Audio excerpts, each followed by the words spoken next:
T-Mobile just had a data breach exposing the personal information of 37 million users. Verizon recently had a data breach affecting a ton of people.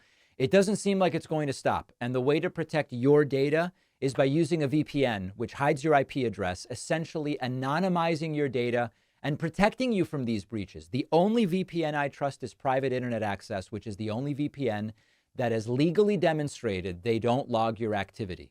You'll get 83% off. That's just $203 a month plus 4 extra months free at piavpn.com/DavidP. Welcome, everybody. We're starting with something a little different today because it's very exciting. Last night, I was featured in both The Daily Show and also on MSNBC. We're going to check out the clips, and then I want to talk a little bit about the origins of all of this, or the oranges, as some like to say. Both clips, and we're going to start with The Daily Show from last night. Both of these clips are related to my interview with Minnesota Republican Senate candidate Royce White and the exchange we had about his supposed strip club food, but not strip club strippers spending. I can only imagine that Royce White is very, very upset with me at this point, because this interview that he did, which he thought would be great for him in some way, has now led to a number of written articles, The Daily Show and MSNBC, pointing to his explanation for money supposedly spent, donor money supposedly spent at a strip club. And it is getting way more attention than I can imagine he wants. So let's start with the Daily Show clip.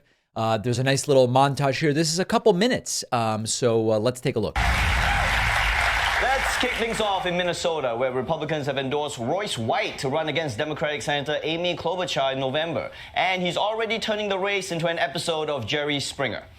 White has been mired in controversial revelations, including failure to pay child support, referring to women as mouthy, and at one time identifying himself as an anti-Semite on social media.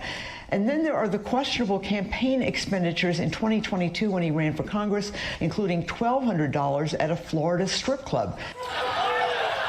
I'm not paying child support to mouthy women because I'm spending it at a strip club. I mean, talk about red flag bingo.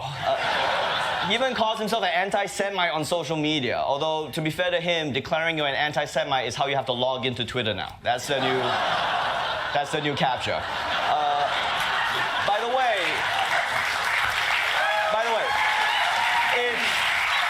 if you're wondering about the accusation that Royce spent campaign funds at a strip club, listen, he has a very clear explanation for this. It was recently revealed you spent campaign donations at a strip club. Is that true? That's not true. Okay. It was a reference to a campaign filing at the FEC that was not done properly.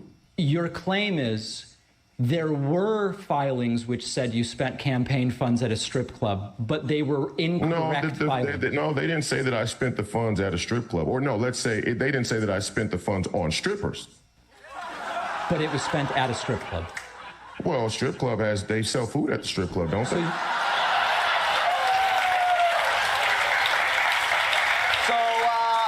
I'm not sure this helps his case. Minnesota needs a senator who makes good decisions. So vote for me, the guy who goes to a strip club to eat shrimp.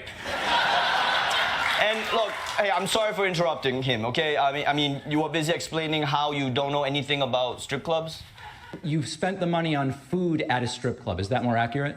You seem to be very unfamiliar with strippers and strip clubs and drag strip shows, so I'll inform you, maybe Please. You aren't informed, that they do have food at strip clubs. So what you're saying is the money was spent at a strip club. Did you know that, though? Club. Did you know that? I know strip clubs have restaurants. Have you ever been to a strip club? One time. Did you like the food? No. You got to go to better strip clubs. Okay. Wow, this guy went really quick from not knowing anything about strip clubs to being a strip club expert, right? I don't know about that place, but go to the second floor, ask for Clarice, okay? She'll take you to the champagne room, and behind that is the real VIP room, code 2664. Tell them you want the Royce White special, they'll know what you need. All right, so that's really good stuff, and that's absolutely fantastic. We actually heard from that. We have there's an employee that works at the Daily Show who was aware that this was going to air, and he let me know, and I really appreciate that. So this is obviously really great stuff and really great for the show. And it's funny because when we were taping that, I had the instinct that there was a second layer of humor to the entire thing that was based on Royce making me sort of the subject of the inquiries. Have I been to strip clubs? Am I aware that there's food at strip clubs? Do I think the food is good at strip clubs and all this sort of thing? It did not occur to me that it was going to end up leading to even more scrutiny on the specifics of spending donor money at strip clubs and ending up on the Daily Show. So that's really great. Really appreciate everybody at the Daily Show for choosing to feature that. And that's not the only great instance from the last 24 hours of the David Pakman Show in other media. It was also on MSNBC. So let's talk about that next.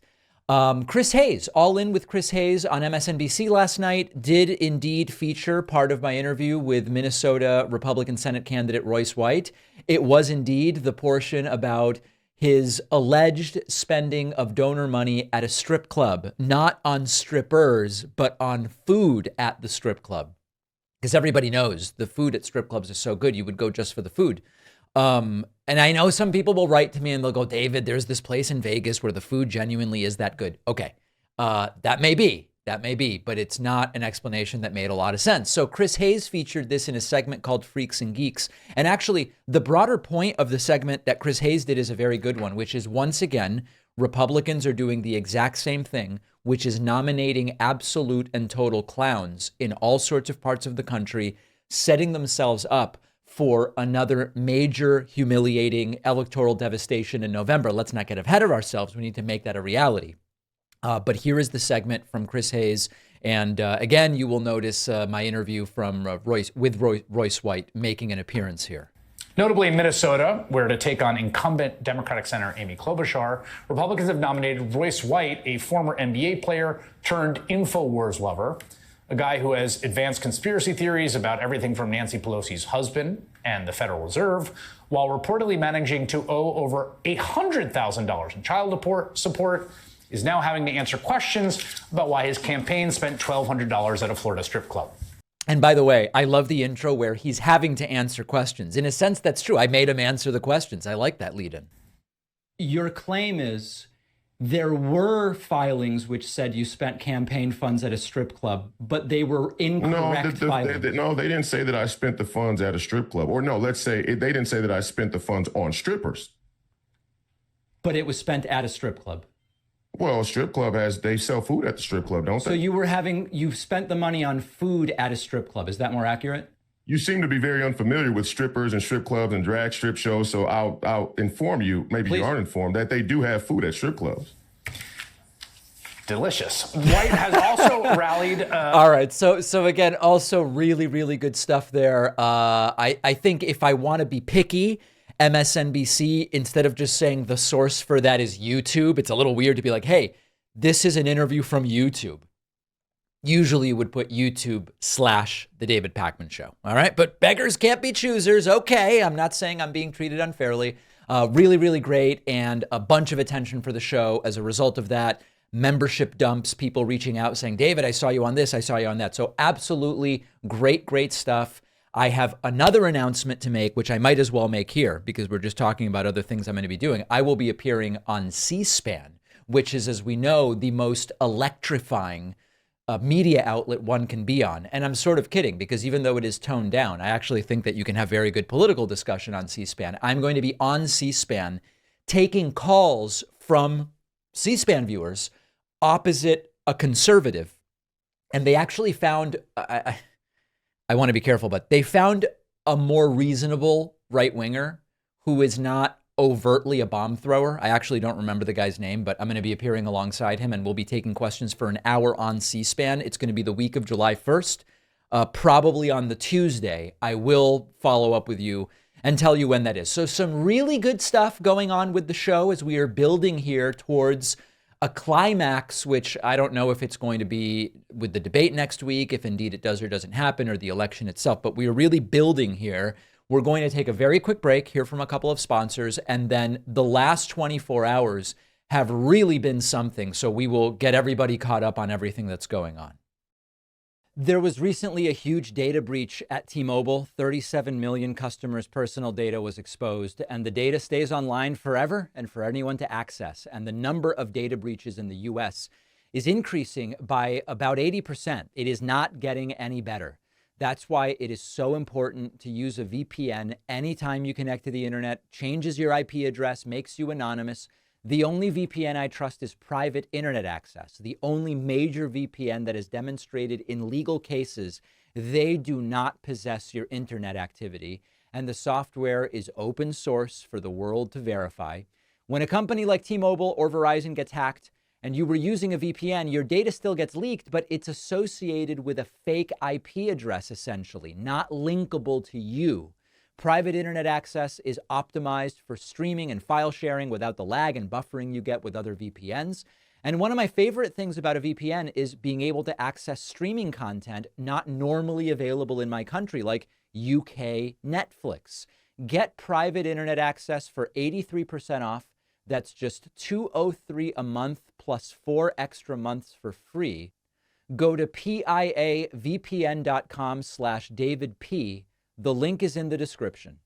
The David Pakman Show, as I know many of you know, is primarily made possible and funded by our audience. There is no entity in the background that makes this show possible. It's just individual people. It's, Joe with a $2 a month membership, and Constantine with a $3 a month membership, and Blanche with a $4 a month membership. Or, I don't know how many members we have named Blanche, but certainly some.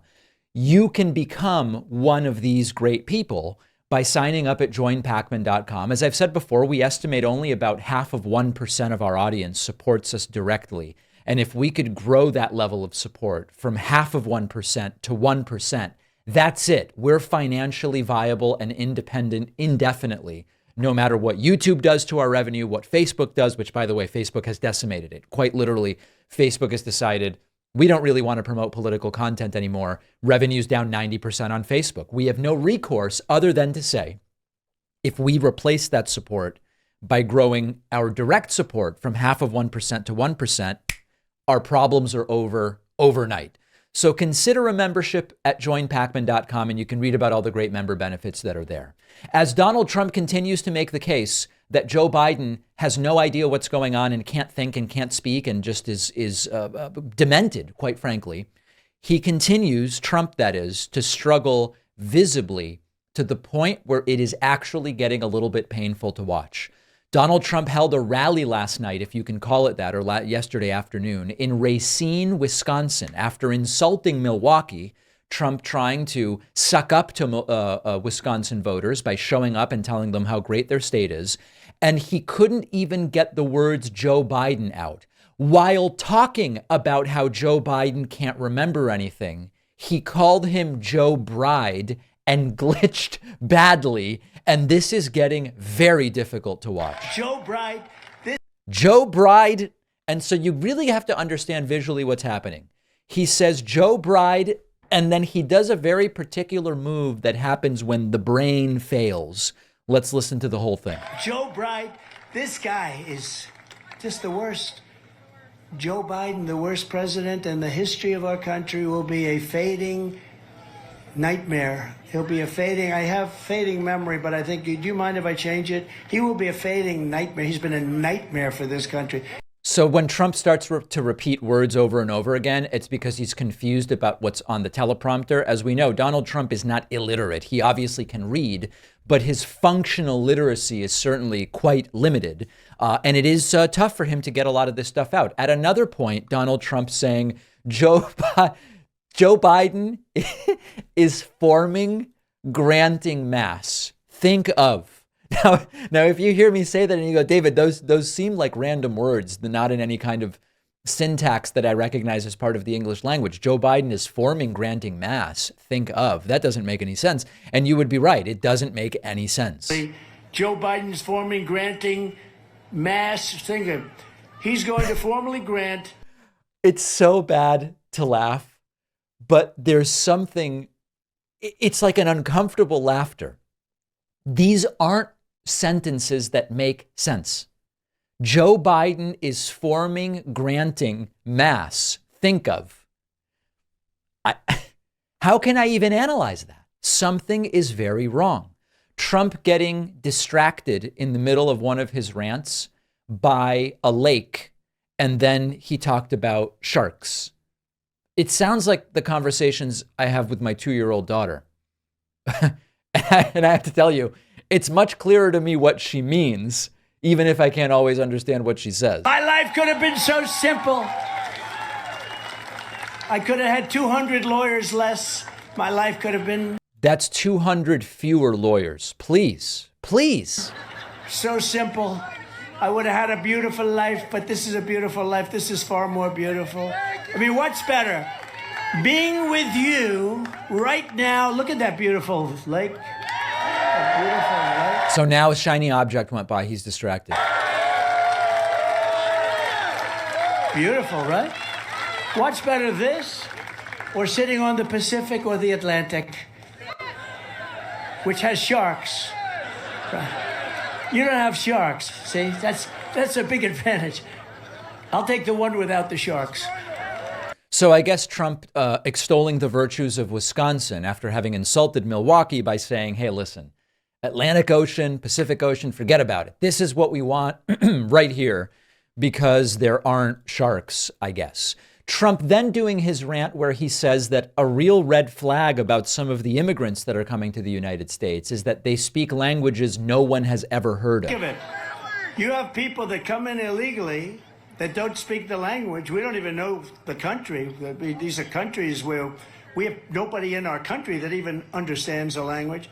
So this is, of course, a reminder that no matter how much money you have, you really can't buy class. It's not something that you can do. It's also kind of ironic that Trump's talking about people who come here and we can't understand them, because half the time it's very difficult to understand Donald Trump. Like when he says Joe Biden is forming, granting mass, think of. I don't know what that means, and yet Trump's allowed to be here. So that's all kind of strange. Going back to lying about the size of Trump's crowds, which he's very self-conscious about, he falsely claims that at his New Jersey rally, now the number is up to 107,000 people. It started at 60,000, then it was 80, and then it was 100,000. Trump now saying there were 107,000 people at his rally in Jersey. It was the greatest. I had 107,000 people show up in New Jersey. Now, it's hard to believe that that's true because that's more than the total number of people that were in that city, Wildwood, New Jersey, on that particular day. So it's one of these, like, how is that even mathematically possible? And then maybe most interestingly, psychologically from yesterday's rally, Trump talking about next week's debate.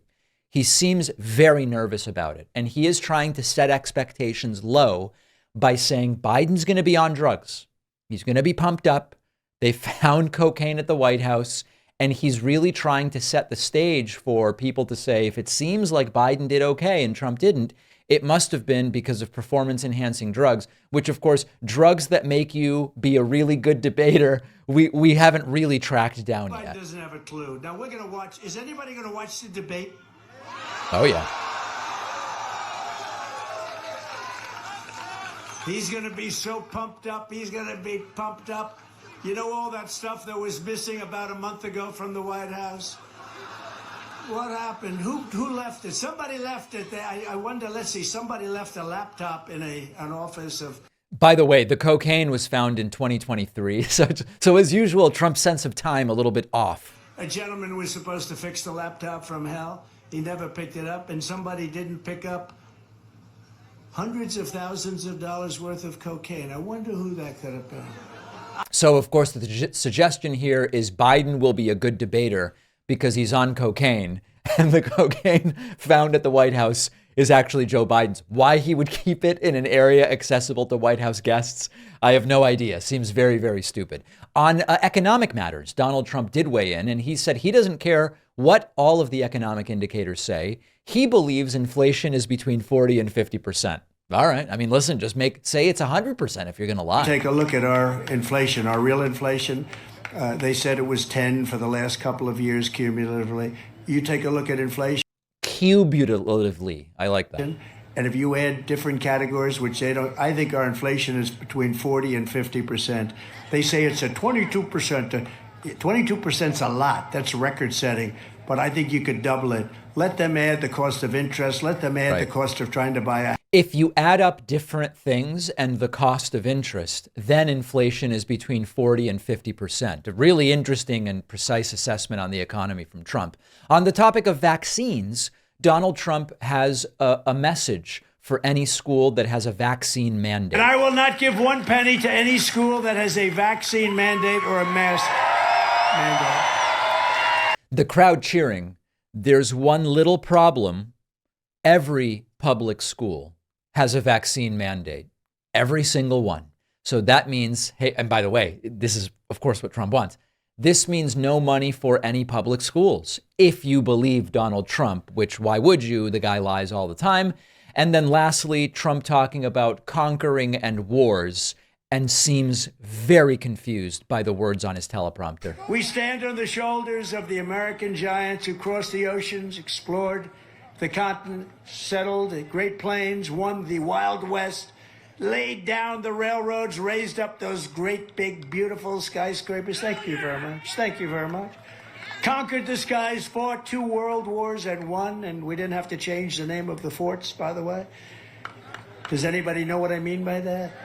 Nobody has any idea what the guy means. So a completely delusional rally at which Donald Trump's feebleness, or is it feebility? I'm kidding. It's not feebility. Really came through. And there are continued and growing rumors that this guy's going to bail on next week's debate. Let's hope it doesn't happen, because I really do want to see it. We may have found the most disconnected from reality Trump supporter in history. He was interviewed yesterday outside Trump's rally in Racine, Wisconsin. And I know that when I play this, I'm going to get emails from people saying, David, this is an obviously mentally ill person. They're being exploited. Nobody should be interviewing them. It is unfair. It is really mean. And the problem we have is that so often when Trump supporters are interviewed at Trump rallies, it does seem like they are suffering with some kind of issue. And I don't know if that means we can't ever air interviews with Trump supporters. It's actually a really tough thing for media. So take a listen to this.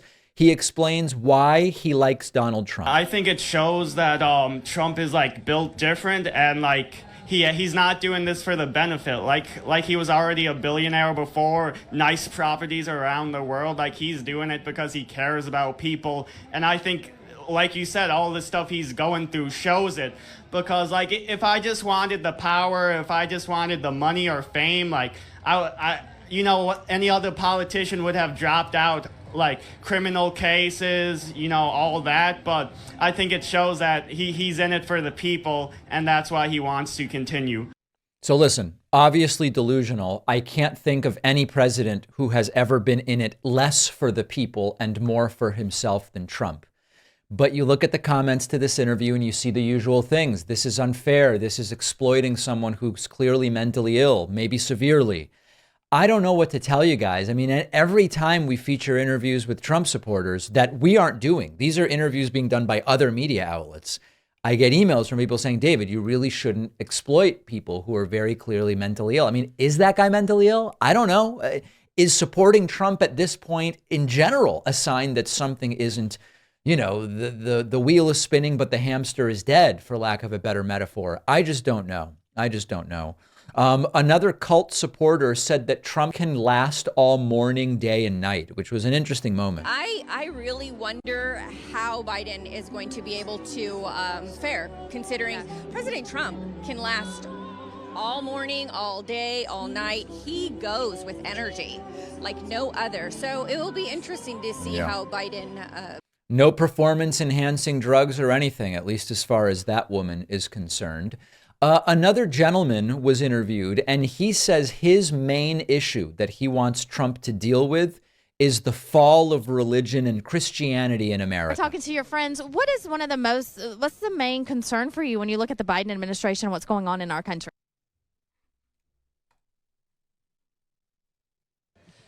Man, it's hard to pinpoint on one thing. There's many things. I like what you were talking about, or what they both were talking about how Christianity has basically fallen, in many ways.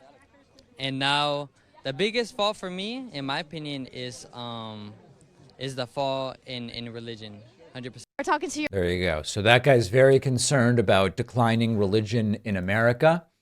Yikes. Then they interview another guy who says that what he wants to hear from Trump at the rally is about the corruption of Biden. Okay. So what is it that you're looking forward to the most today to hear from President Trump? Put Biden to shame and just expose all the corruption. There you go. Hoping for an expose, as the term may be, of all of Joe Biden's corruption. If you, the Republican committee investigating Biden corruption has spent years looking into it and still has no evidence of it. So I don't think that you are going to hear it from Trump. And then lastly, there's this guy who I think describes himself as a MAGA rapper. He has a very unique look. And I believe this is the guy who goes by the name Forgiato Blow, which is an unusual name. And he just says that Trump is a rock star, essentially. Never seen support for any president like this ever, right? Donald Trump has the most support out of anybody. I mean, Donald Trump is almost bigger than, the Philadelphia Eagles, the Tampa Bay Buccaneers. I mean, his brand. Actually, I don't know whether this is Forgiato Blow or another guy named Jimmy Levy. No, that is Forgiato Blow. Okay, so all of the luminaries coming out to support Donald Trump in Wisconsin, as you can see, it's not clear who's more delusional. Is it Trump or his supporters? And we end up with a situation that tragically and sadly is the blind leading the blind. I don't like to see it, but it's where we are. But we can vote to at least take it out of power. That's my plan for November. Don't forget that the best way to support the David Pakman Show is by becoming a member, which gives you access to the daily bonus show, the regular show with no commercials. You also get access to our entire archive of every episode dating back a really long time and plenty of other awesome membership perks. Go to joinpakman.com, joinpakman.com. It's great to have Dave Farina back on the program, a science communicator and author best known for his YouTube channel, Professor Dave Explains. Dave, it's great to have you on again. Yeah, it's great to be here. Thanks for having me. So let's see how we can kind of enter this conversation. I've been appalled, but not necessarily completely surprised by the speed with which ideas that have no basis in fact that I can find become very popular among large swaths of the population. And you and I both recently watched Terrence Howard's appearance on Joe Rogan. And this is the appearance during which he talks about how the tone of some elements can be bisexual, which was not language I ever saw applied to the periodic table of elements. And 1 times 1 is 2 and all these different things. And I saw it, it seemed crazy to me, to use a colloquial term. I showed the video to some mental health professionals. They all said, listen, we would probably medicate this if someone presented in my office talking in this way. It seems like something we have medical interventions we could try to do. And yet when I covered it, I got dozens of emails and there were hundreds of comments from people saying, David, this guy's brilliant. You just don't understand him. It's so on and so forth. Generally, what's your view about the way in which some of these ideas, for lack of a better term, are spreading and people get entranced and enamored with it? I mean, it's hard to approach this one because you got to understand, I'm no stranger to reality denial. I deal with flat earthers. I deal with people who are in complete denial of so many things that are well understood. But I always thought that we could all agree, even flat earthers, on basic arithmetic, 2 + 2 = 4 and things like that. So with the Terry episode, I like you, I just thought, okay, we're all kind of having a laugh about this. And I was shocked when I put out a reaction video to that interview, how many thousands of people, because that video went a little bit more viral than most of my content does. And the level of vitriol and accusations of racism, you don't understand what he's saying. It's like, the guy can't do 2nd grade math. Like, can we at least all agree on basic math, please? So I really don't know. Like, I feel like reality denial is just getting worse and worse over time. It's hard to know where to go from here. honestly. What approach is there? I don't know if this would be if you were talking to Terrence Howard or if you were talking to one of the people that thinks the stuff he was saying is brilliant. You can interpret it either way. What sorts of approaches would you suggest in attempting to reason with such claims if one wanted to? Because, with a lot of political beliefs, I will use like a Socratic method of questioning. The zero tax rate would be the best. And I'd say, okay, how'd you come up with that idea? Where'd you get that? What examples do we have of what happens when you have a zero tax rate? And sometimes that method can make some kind of progress. But when you apply like the 1 × 1 = 2 thing seems like applying linguistic analysis to math. And it's sort of like, I can very clearly say, no, what you have 1 × 1 means 1 instance of one thing. If I have 1 instance of one banana, that's 1. That's how 1 × 1 = 1. Right. How do you even try to reason with some of this stuff? I mean, just using those kinds of examples, like it's very different from political beliefs and things like that, where even if you disagree strongly, you can at least attempt some kind of a good faith conversation, see if you can find middle ground. There is no middle ground on arithmetic.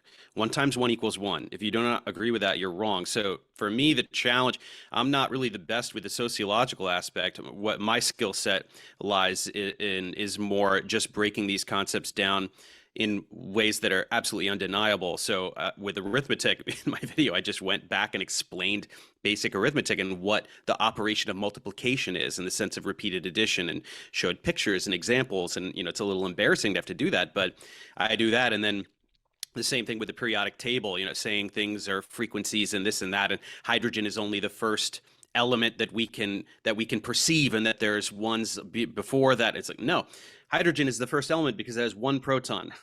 1 proton, 2 proton, 3, right? Things that everyone was supposed to learn in 10th grade chemistry. So that's really just my approach, is just laying all the facts out in a way that is as simple and succinct as possible, and just hope that people watch it. And obviously many of them don't. And so there's that, but what can you do?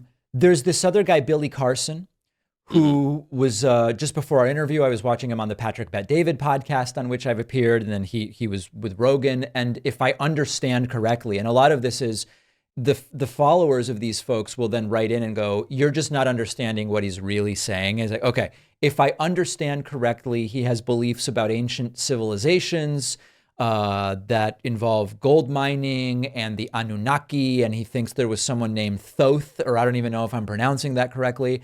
This stuff, he's able to name check MIT and Harvard. I don't know exactly what he got there, some kind of certificate. I don't even really know. They're just online courses that anybody can take. He's just, okay. It doesn't mean anything. Okay, he good. Has no degrees of any kind. He's not a scholar of anything. That's good information. So what do you think is going on here with why this stuff is so appealing? And one thing I notice is, the more specific these guys can be, it's often guys, although not always, the more appealing it seems to be. There was this guy, Riley Martin, who used to appear on the Howard Stern show, which, by the way, I found to be one of the most entertaining people ever to talk to Howard, who was super specific about when he was abducted by aliens and the types of aliens and the Targishians and how they use different technology. It's riveting in its specificity, but sometimes the specificity seems to also be what lulls people into thinking this must be true. Sure. Yeah, and in fact, it's not a new script. He's regurgitating these similar kinds of ancient alien scripts that other people have been doing it. I mean, if I'm being honest, he's sort of repackaging it for like an urban audience, you know what I mean? He's kind of capturing that demographic and mixing it with like his style of success porn and how to be a millionaire and all of these things. It's in my video on him, I said it's Gaia meets Andrew Tate in sort of a way. But, so what are the red flags? In other words, articulate and charismatic often is the case with a lot of these folks. Super specific stories where some people would go, they couldn't possibly be making it up because it's so specific. Give us some of the red flags that you can find between the lines of that charisma and specificity.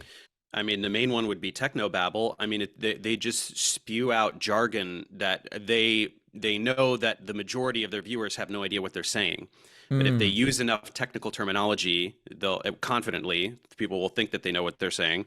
They're absolutely not. I mean, with the Billy Carson one, he's spewing all this stuff about, fusion in the pyramids. And then this just like, he's using scientific terminology that doesn't go together and is absolutely, electrolysis and all these things. It's just, he has absolutely no idea what he's saying. He just says it very confidently.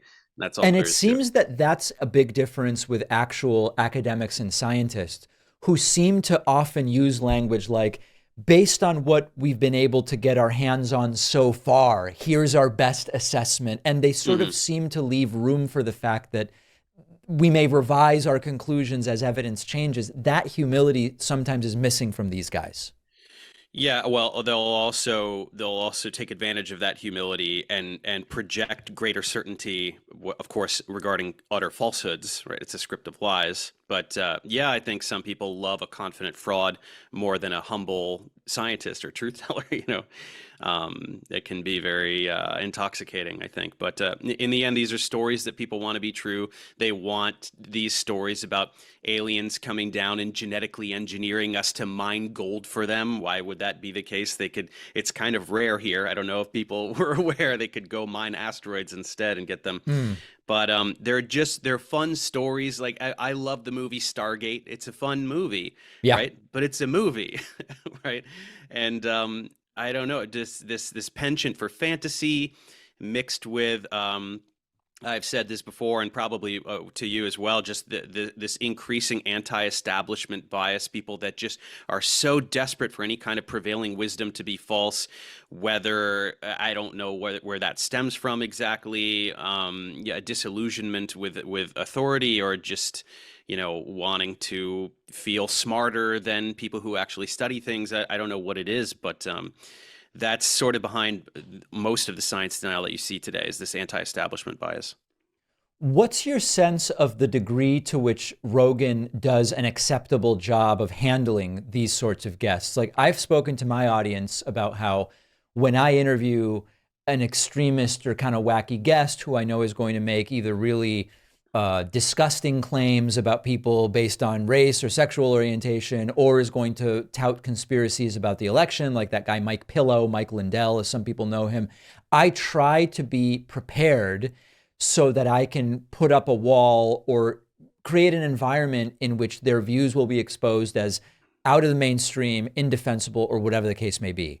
Rogan's gist historically is sort of like, he's curious and wants to hear from people, which is fine.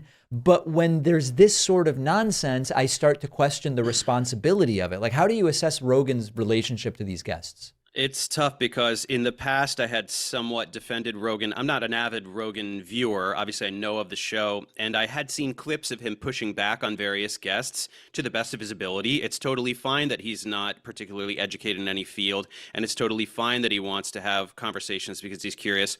And also in the past, I had seen kind of more balance on the roster, having different kinds of people. So yes, you got one fringe right-wing lunatic, but then you have this scientist come on, and then he explains things.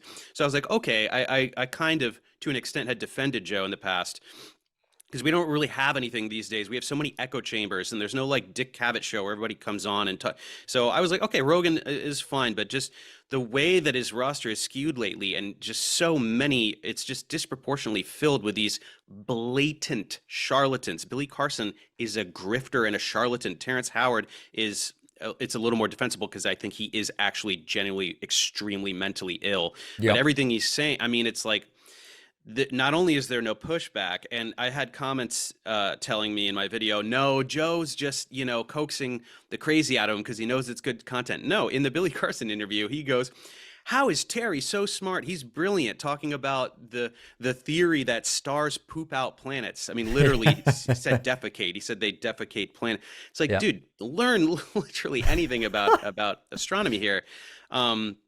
It's very damaging to society because not only does he give them the platform to run their grift, but with his credulity, it sort of amplifies the grift that they're spreading, and his viewership is so enormous that it does actual quantitative, calculable harm to the social discourse. It really does, and I would relish the opportunity to tell Joe this to his face, but because I don't hate the guy, and I think he's a good dude. But just, man, he needs a better bullshit detector and just a little, a little bit more selectivity in who he brings on his platform. He needs more responsibility in that regard, I think. You sort of started to talk about this a little bit. I was going to ask you what your opinion is as to, with these different characters, do they believe the stuff they say, or is it something that they're doing because they think they can convince other people to follow them, or for monetary reasons or whatever? You sort of alluded to Billy Carson probably knows the stuff's not true. Terrence seems to have some issues where maybe he does believe it. I was also going to bring up Tucker Carlson, who recently went on and confidently said that scientists have abandoned the theory of Darwinian evolution. My reaction to that was, I'm pretty sure Tucker does know 100% that that's not true, but it's just he's increasingly trying to appeal to a certain audience. How do you assess their belief of this stuff? I mean, you have a track record of everything they've ever said, especially Tucker as a pundit. I mean, pundits, I feel, are notoriously pandering to a base. And as Tucker got pushed out of, the major media outlets and is just desperately searching for an audience, I think he's going to say whatever he needs to say to, it's like, it's the same thing Russell Brand is doing. He's just gotten completely insane and is now like, what do I need to say to get millions of people to follow me? Okay, then that's what I say. I'll start a cult if I have to. So Tucker is like that. I mean, he's just absolutely shameless in what he says. Billy is just a run-of-the-mill snake oil salesman and grifter. Terry is insane, but he's also a liar. I mean, he goes on there and confidently says, I have 97 patents for all. He doesn't have patents. Like, what? He's just lying. Like, he's just lying.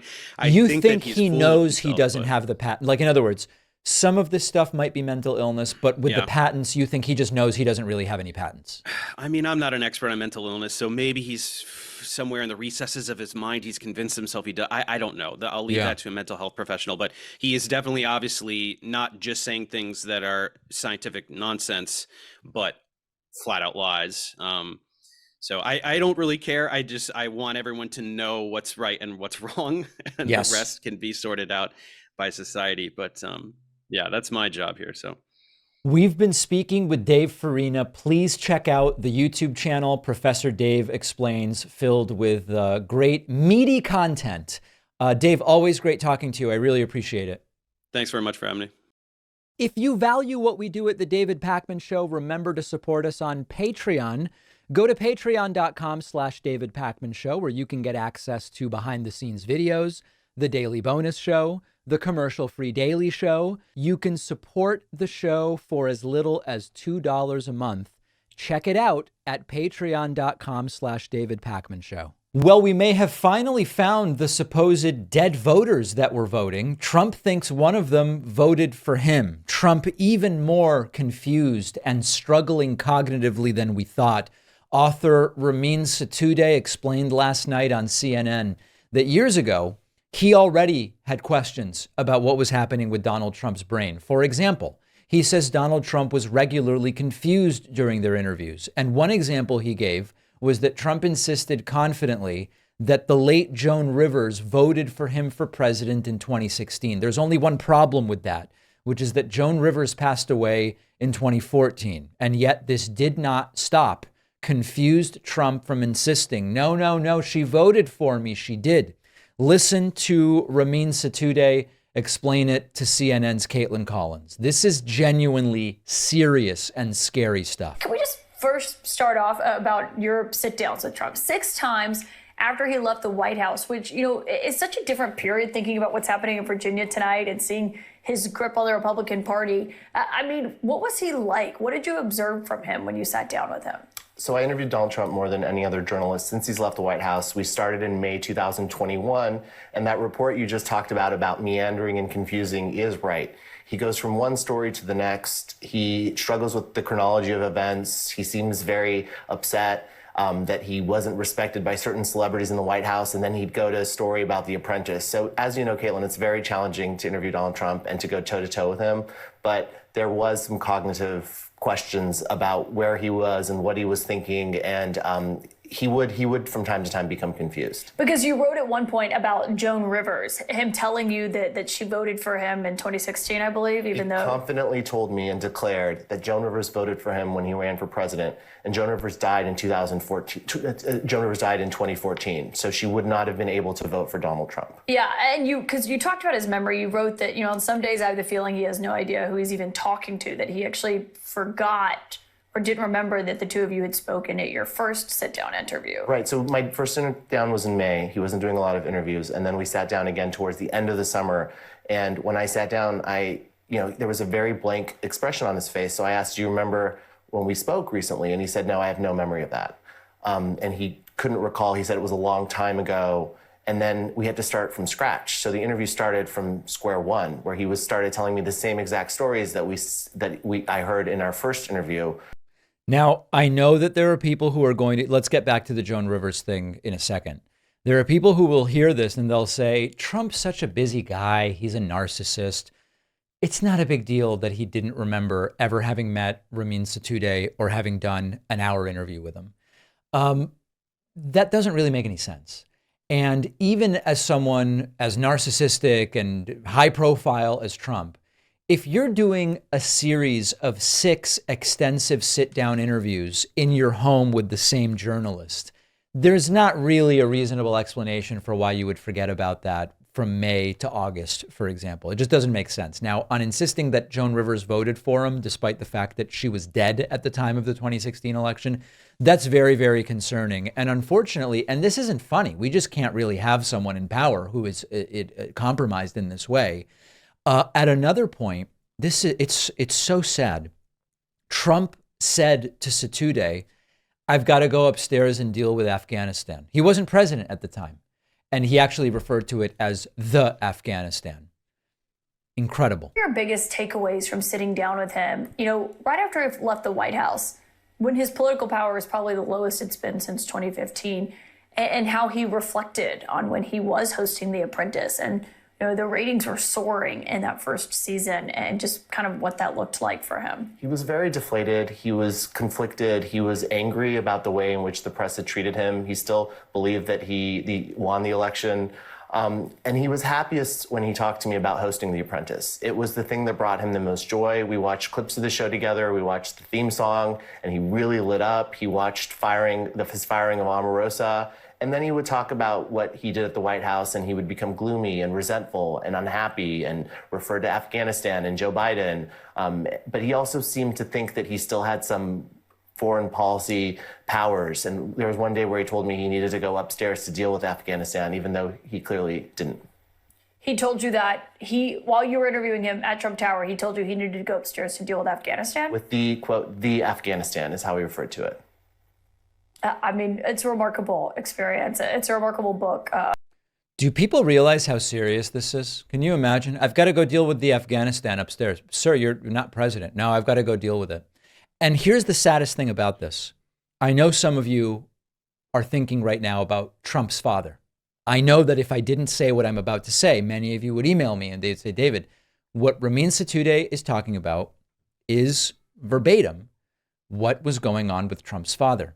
Trump's father had dementia, Alzheimer's. And one of the things that was set up for Trump's father was he would go to his office.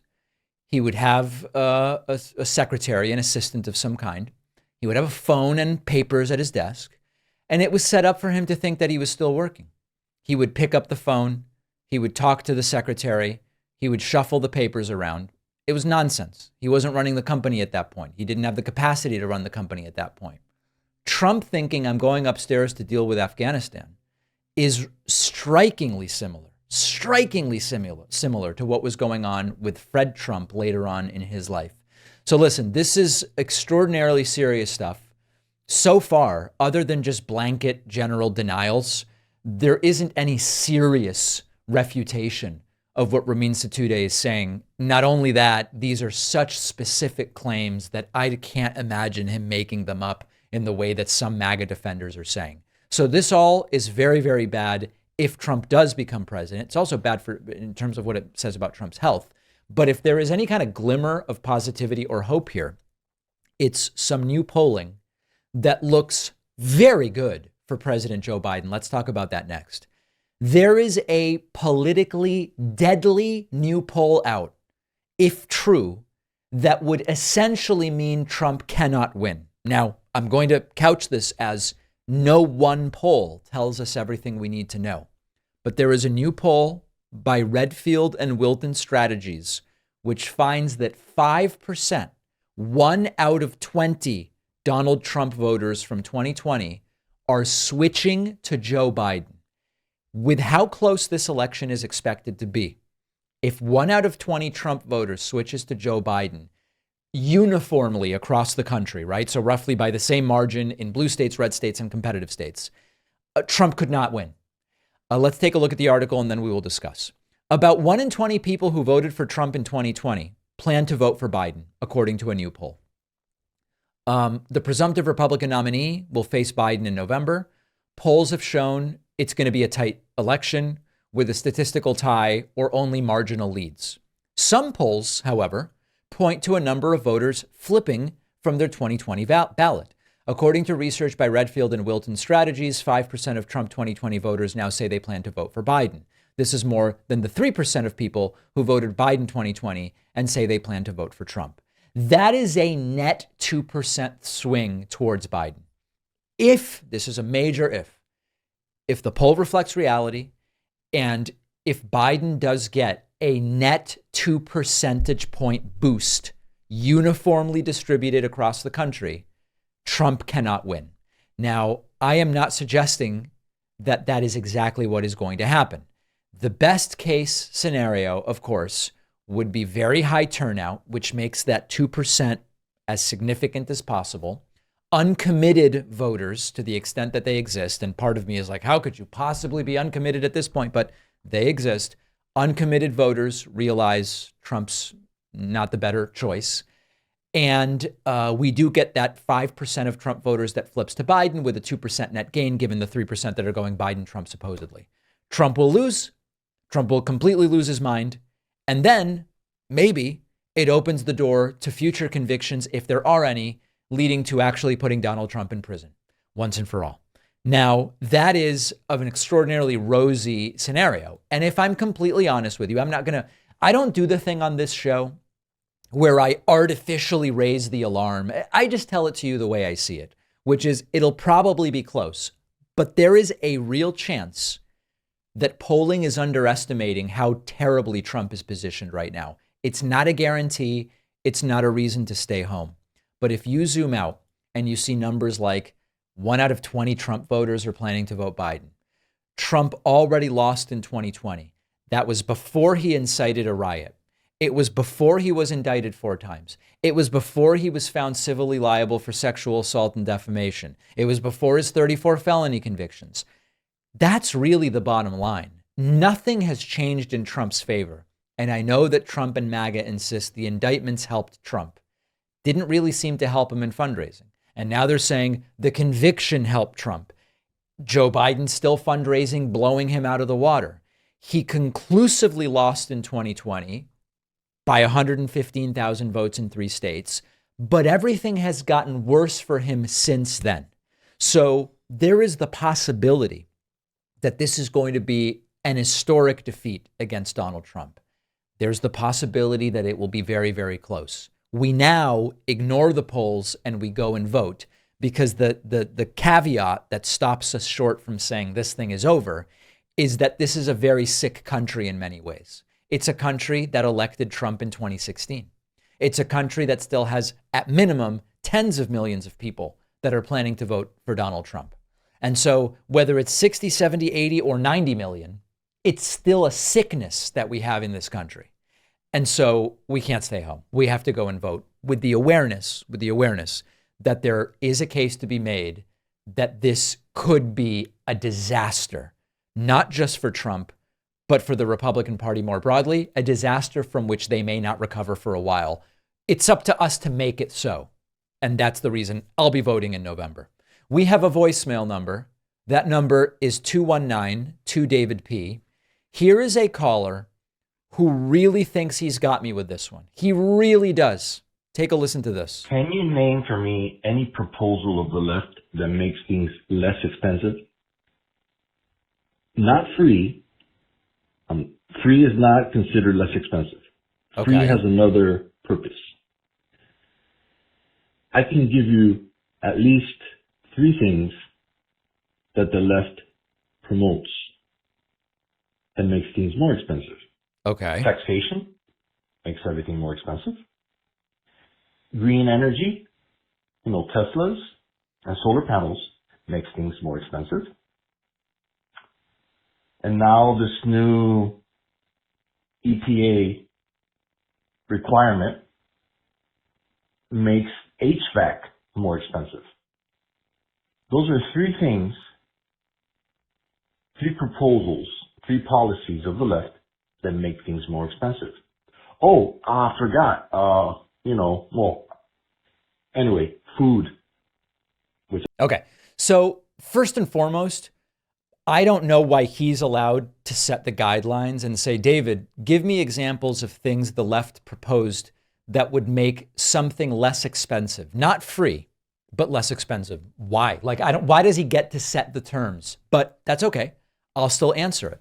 A public option for health insurance. It doesn't make anything free, but the idea is it makes it less expensive. And indeed, the public option through Obamacare did put downward pressure on prices. Now, the problem is because health insurance gets more expensive every year anyway, what it did in practice is slow down the growth rate. Okay, but the health insurance marketplace, not everybody calls it a public option. Public option maybe is something a little different, but the whole point was it makes things less expensive, but not free. Negotiating prescription drug prices and bringing big pharma to the table. It doesn't make drugs free, but it makes them less expensive. There's another example. Subsidizing childcare and early education. It doesn't make it free, it makes it less expensive. Again, I don't know why we're bound to less expensive but not free, but I'm playing along with what the caller says. Affordable housing initiatives. They don't make housing free, they make it less expensive. Subsidizing and investing in public transit. It doesn't make it free, it makes it less expensive. Capping the cost of higher education. It doesn't make it free, it just makes it less expensive. And then utility rate regulation. It doesn't make it free, it makes it less expensive. So it's one of these things where it's like, all right, you're setting arbitrary guidelines for a debate. I've given you 6 examples, but what have we proven? What have we actually proven about the broader worldview and approach to governance and what's better for the individual? I don't think we've proven anything, but at least as far as refuting this arbitrarily and abstract narrowing of the debate, there are 6 examples of proposals that seek not to make things free, but to make them more affordable. Tell me where we go now.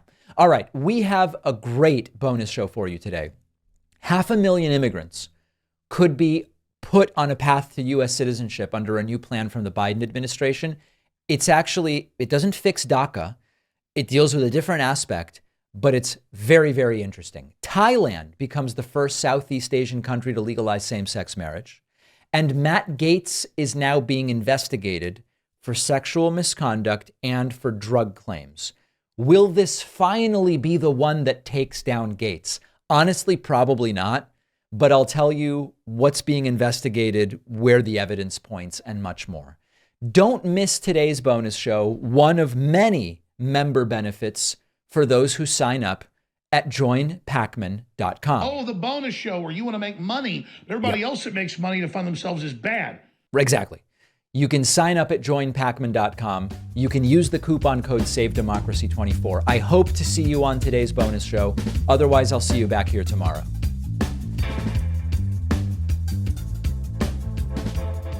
Thanks a lot for watching today's show. I just want to take a second to tell you about today's sponsors. T-Mobile just had a data breach exposing the personal information of 37 million users. Verizon recently had a data breach affecting a ton of people.